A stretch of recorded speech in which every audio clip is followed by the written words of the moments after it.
tepuk tangannya. Asik. Biar semangat semua yang di rumah juga semangat ya. Ini Masya Allah buat jamaah Islam Tinda yang di rumah yang baru bergabung. Kita ingatkan lagi hari ini tema kita adalah durhakanya anak kepada orang tua. Salah siapa? Ayo. Salah siapa Bu? Orang tua. Ada yang salahin anak? Udah nggak ada. Tadi awal banyak.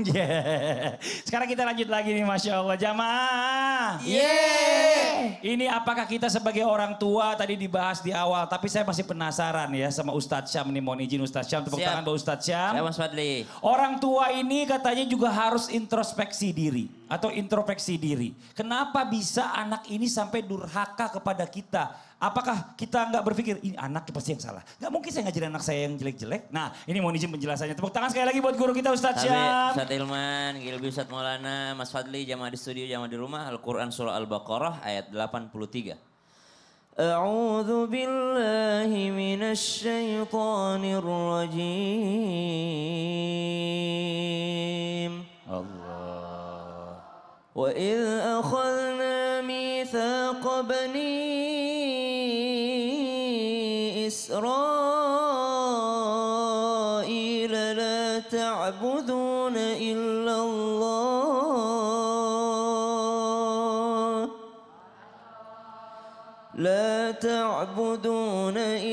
الله وبالوالدين إحسانا وبذي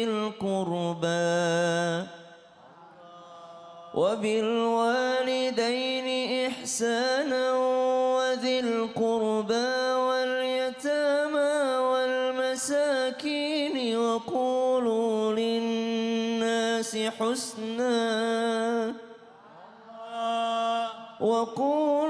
للناس حسنا وأقيموا الصلاة وآتوا الزكاة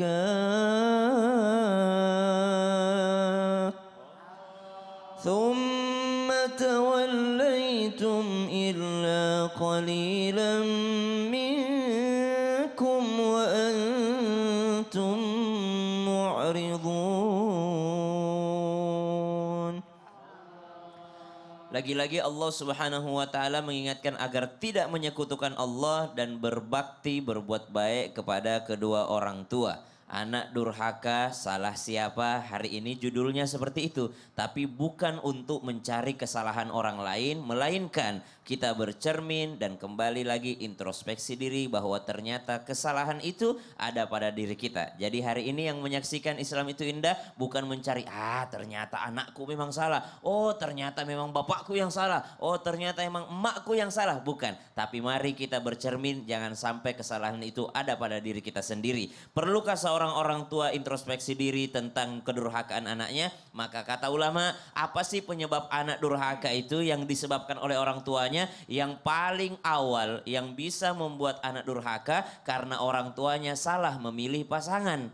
Salah memilih ibu untuk anaknya atau salah memilih bapak untuk anaknya. Ketika mencari pasangan, Nabi SAW sudah sangat mengingatkan bahwasanya pilihlah karena agamanya sebagai yang utama. Yang di awal kita lihat hartanya, parasnya, nasabnya, tapi yang paling utama karena agamanya. Ketika engkau memilihkan orang tua untuk anakmu karena agamanya, insya Allah lanjut poin kedua. Apa itu? Memberikan pendidikan yang terbaik untuk anak, termasuk pendidikan akhlak dan adab, dan itu biasanya ditemukan dari orang tua yang mau untuk mendalami agamanya, takut kepada Tuhannya. Yang ketiga, sangat berhubungan dengan makanan. Ada hubungannya dengan apa yang masuk ke dalam tubuh kita. Kalau yang masuk ke dalamnya adalah yang halal, yang baik, halalan thayyibah, insya Allah akan menjadi magnet kepada sifat-sifat dan sikap yang baik. Kalau ada seorang anak yang mungkin membentak orang tuanya, durhaka kepada orang tuanya, maka mestilah seorang orang tua introspeksi diri. Dari rezeki apa ku kasih makan anakku ini? Jangankan yang syubhat, banyak orang yang berani untuk memberikan makanan yang haram terhadap anak-anaknya, dia tidak perhatikan sumber dari mana makanan tersebut sehingga menjadi darah daging dan menjadi sifat untuk sang anak. Kemudian termasuk juga memberi nama yang baik, karena nama adalah doa. Kalau namanya sudah baik, insya Allah senantiasa didoakan. Baik semuanya. Tiap hari dipanggil berarti tiap hari didoain. Iya udah dong. semuanya baik tadi, ya kan? ternyata makanannya nggak bener. Astagfirullah. Dari nyogok, dari uang Astagfirullah. sogokan, dari uang korupsi. Ya Allah, nauzubillah min dzalik. Makasih banyak Sama-sama, Ustadz Syam. Mas Fadli. Tepuk tangan buat Ustadz Syam. Masya Allah ya buat jamaah Islami Tinda yang dirahmati Allah yang di studio dan di rumah. Waktunya sekarang kita memberikan kesempatan untuk tanya-tanya jawab sama guru-guru kita ya. Tapi sebelumnya kita masuk dulu ke segmen Tanya Dong Ustadz. Kami semua tanya dong Ustaz. Oke, yang pertama saya mau minta Gilby dulu yang tanya. Boleh, Gilby mau tanya apa sama siapa? Oke. Sama Ustadz Maulana, Kak. Sama Ustadz Maulana boleh banget. Apa pertanyaan itu? Assalamualaikum, Ustadz. Waalaikumsalam warahmatullahi Gilby wabarakatuh. mau bertanya, Mm-mm. kalau ternyata anak nggak sengaja durhaka kepada orang tua, tapi mau minta maaf, gengsi. Gengsi. Bagaimana tuh Ustadz? Ada caranya. Anak-anak udah gengsi, luar biasa. Gimana caranya Pak? Mohon izin bisa maju ke depan? Tepuk tangan buat Ustadz Maulana. Silakan Ustadz dijawab. Kepada semuanya, dengarkan baik-baik. Kepada orang tua jangan gengsi. Betul tidak? Gengsi minta maaf atau gengsi dengan orang tua. Tidak mau menyebut bahwa dia adalah orang tua. Itu tante saya padahal orang tuanya. Sekarang, kalau ada anak yang mau minta maaf sama orang tua tapi gengsi, ada caranya. Mau tahu? Mau tahu? Yang pertama adalah usaha. 1, 2, 3. Usaha. Biasalah nyapu-nyapu. Ya, cari-cari perhatian sama orang tua, mijitin kakinya. Ada apa sih, Nak? Maaf ya, Ma, tadi. Iya. Jangan langsung datang. Ma, minta maaf. Nah, tak boleh. Sama kalau mau masuk Ramadan. Ada 3 manusia yang ditolak Ramadan. Siapa itu? Anak yang durhaka sama orang tua, istri yang belum minta maaf sama orang tuanya, suaminya. Dan yang ketiga, orang yang belum bermaafan. Nah, buat anak yang mau minta maaf gampang. Ada tradisi munggahan. Bawa beras, bawa ini. Apa itu Nek yang kau bawa? Ini Mak, buat Ramadan. Sama uang 3 juta. 1 hari 100.000. Habis itu orang mamanya bilang, aduh banyak banget. Terima kasih ya Nak. Ketika orang tua berkata terima kasih, maka katakanlah maafkan saya ya Ma. Pasti dimaafkan. Tapi kayaknya beras lagi jarang deh. Lagi susah, mahal lagi ya kan? Apa sih? Ya, ayo yang mau beli beras beli sekarang. Mumpung Ramadannya masih jauh, Oh, iya, masih iya, stok. Makasih banyak Ustadz Maulana. Tepuk tangan buat Ustadz Maulana. Masya Allah. Oke, kita mau kasih kesempatan sekarang sama jamaah Islami Tinda yang ada di studio untuk tanya-tanya sama guru kita yang mau nanya angkat tangannya silakan. Yang mana? Yang ini dulu. Iya ibu, ini dulu. Bentar bu, saya ambil mic. Ya pakai mic saja deh. Assalamualaikum warahmatullahi wabarakatuh. Mau tanya dong Ustadz. Nama saya Dr. Randa N. Asia MSI dari Majelis Zikir An-Nur Gedung Dakwah Kota Tasikmalaya, Jawa Barat. Masya Allah dari Tasikmalaya. Iya ibu, Ya, izin saya pertanyaannya. mau tanya kepada Nak Gilby. Wih Masya Allah. Pernahkah kamu disuruh oleh orang tua untuk melakukan sesuatu yang sebetulnya kamu tidak suka untuk melakukannya sehingga orang tuamu menjadi kecewa? Pernahkah kamu begitu? Terima kasih. Ibu Asia, terima kasih banyak pertanyaannya. Ini dalam banget sebagai orang tua ya. Pengen tahu nih, pernah nggak justru akhirnya anaknya kecewa karena permintaan orang tuanya gitu Ibu ya. Ibu punten, makasih banyak Ibu. Ya Allah. Silakan dijawab Gilby sayang. Jadi gini Bu, semua yang orang tua perintahkan kepada anaknya, insya Allah yang terbaik. Cuma kadang yang orang tua suka, anaknya nggak suka. Yang anaknya suka, orang tuanya nggak suka. Selagi yang baik-baik yang orang tua Gilby suruh, Gilby kerjakan Bu. Nggak apa-apa dipaksa sholat, dipaksa ngaji, dipaksa puasa, dipaksa sedekah. Kan masih kecil. Awalnya dipaksa, lama-lama jadi terbiasa dan akhirnya jatuh cinta. Masya Allah. Oh iya, Ustadz. Ya, Ustadz pernah nggak maksa anaknya? saya tidak pernah maksa anakku. Bohong. Nggak, benar. Itu kan suara dari belakang doang, gak kedengeran. Aku adalah tidak pernah memaksakan karena saya tidak pernah mau menyulitkan anakku. Oh, gak pernah disuruh sholat. Suruh sih. Gak pernah Tapi disuruh kan berjanji puasa. dulu. Yang ini mau sholat ya 5 waktu ya. Tapi saya pengen tahu, Ibu Dokter Anda Asiah ya, MSI di Masya Allah. Jangan-jangan Ibu, ini Ibu yang- saya mau nanya, Ibu pengen gak Bu punya cucu kayak Gilby yang Mau pinter nggak? ngaji? Sangat mau sekali. Mau nggak? Mau. Alhamdulillah, mau sangat. Nikahkanlah anak ibu dengan bapaknya. Jangan, bapaknya udah punya istri.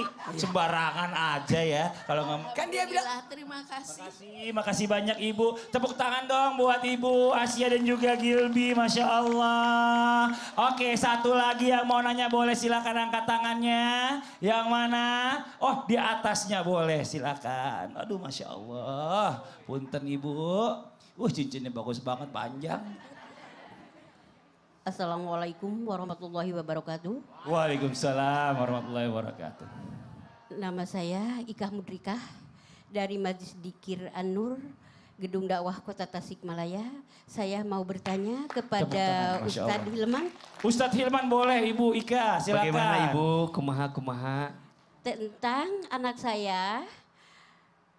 Kalau disuruh sama saya susahnya ya Allah minta ampun. Tapi kalau disuruh sama orang lain langsung lari, bergerak. Tapi kalau disuruh sama saya susah ya Allah. Gimana ya Ustadz kalau saya bagaimana sebagai saya orang tua mau ngontrol kata-kata anak saya supaya anak saya tidak menjadi sengsara. Oh, maksudnya Gimana takut ya, Ustaz? sumpah-sumpahan atau Iya, gitu iya, katanya mungkin gitu ya. ya, iya. Karena nggak mau disuruh, ibu tetangganya ngasih kali Bu duit anaknya. Makanya semangat disuruhnya. Iya. Iya lagi Ibu Ika. Iya, itu aja Ibu. Iya. Makasih banyak Iya, pertanyaannya, Tur Nuhun. Tepuk tangan sekali lagi buat Ibu Ika. Silakan dijawab Pak Hilman, izin. Iya Betul. baik, Masya Allah. Aa bagaimana anak itu kalau diminta sama orang tua susahnya minta ampun. Betul? Tapi kalau temennya yang ngajak, langsung. Betul? Hati-hati. Ini catatan untuk kita semua. Ada 3 panggilan. Ada berapa? Ada 3 panggilan yang harus kita segerakan pemenuhannya. Yang pertama panggilan Allah kepada hambanya. Yang kedua panggilan orang tua kepada anaknya. Dan yang ketiga panggilan suami kepada istrinya. Yang ketiga wajahnya agak mengkhawatirkan semua yang. Ahilman ada yang kedua tentang bagaimana ketika orang tua manggil anak. Betul? Sungguh ketika orang tua memanggil dirimu, wahai anak, disitulah ada kesempatan kebaikan yang sedang Allah hadirkan untukmu. Saya teringat dengan sebuah kisah. Imam Abu Hanifah itu satu kali pernah dipanggil oleh ibunya. Dan beliau sedang mengajar, bayangkan. Beliau sedang mengajar, kemudian beliau dipanggil oleh ibunya. Apa yang terjadi? Beliau meninggalkan pengajarannya, kemudian bersegera memenuhi panggilan ibunya. Ternyata apa yang ibunya minta? Ibunya hanya minta mengambilkan air kepada Imam Abu Hanifah. Ternyata Masya Allah ketika ditanya, wahai Imam Abu Hanifah, kenapa engkau meninggalkan pengajarannya? Kemudian engkau memenuhi panggilan ibumu. Apa jawabannya? Sungguh tidak ada panggilan yang paling mulia. Tidak ada panggilan yang paling penting. Kecuali panggilan orang tua untuk anaknya. Betul apa betul? Maka jangan sampai duhai seorang anak, engkau mengabaikan panggilan orang tuamu.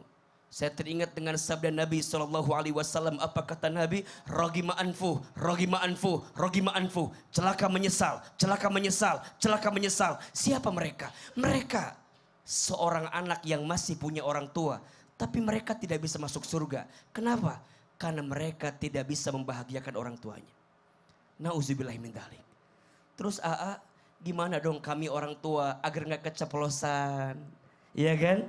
agar ngomongnya bisa lebih terjaga. Ibu, kalau diuji sama anak, istighfar sama Allah. Doakan anak kita. Karena bagaimanapun saya percaya lembutnya hati anak tergantung lembutnya hati orang tua. Betul? Doakan mereka. Jangan sampai berkata-kata yang buruk kepada anakmu, khawatir menjadi sesuatu yang tidak baik untuk anakmu. Terus bagaimana? Setelah kita mendoakan, melembutkan hatinya, maka boleh jadi ada dosa yang pernah kita lakukan. Dan kemudian Allah datangkan ujian melalui anak kita. Betul? Tapi percayalah, boleh jadi anak yang paling uji kita sekarang mungkin nanti akan jadi anak yang paling sayang sama kita. Masya Allah. Mungkin anak yang hari ini godaannya luar biasa untuk kita, mungkin satu saat nanti akan jadi anak yang paling membanggakan kita. Masya Allah. Doakan, amin. lembutkan Amin ya hatinya. Allah. Paling soleh lagi, amin, amin. Amin. Makasih banyak. Amin. Masya Allah, jazakallah khairan Siap. kasihan ilmunya. Karena ini Masya Allah ya, suatu saat nanti kita semua sebagai anak akan rindu. Rindu dengar panggilan orang tua kita. Karena orang tua kita udah gak pernah manggil kita lagi. Karena udah gak ada. Saya sudah merasakan juga, mungkin sebagian ibu-ibu di sini merasakan. Nah ini coba, kita coba tanya ibu ini. Ibu kenapa ibu? Ibu kenapa sedih? Sedih melihat pernah durhaka kepada orang tua. Ibu udah Selama hidup yakin pernah durhaka kepada orang tua. Untuk menebus itu bagaimana caranya supaya kedurhakaan saya kepada orang tua bisa ketebus. Terus iya, sedangkan iya. orang tua saya sekarang sudah meninggal. Udah meninggal. Ya, nah inilah Terima kasih. penyesalan-penyesalan yang sebenarnya pasti akan terjadi sama kita semua. Buat jamaah Islam itu yang di rumah yang mungkin punya perasaan sama seperti apa yang tadi Ibu katakan, merasa pernah berdosa, pernah durhaka sama orang tua, tapi sekarang orang tua udah nggak ada, nggak bisa minta maaf. Bagaimana caranya? Yang di rumah jangan pindah channel dulu, tetap di Islam itu Indah. Jamaah, oh jamaah, alhamdulillah. Makasih.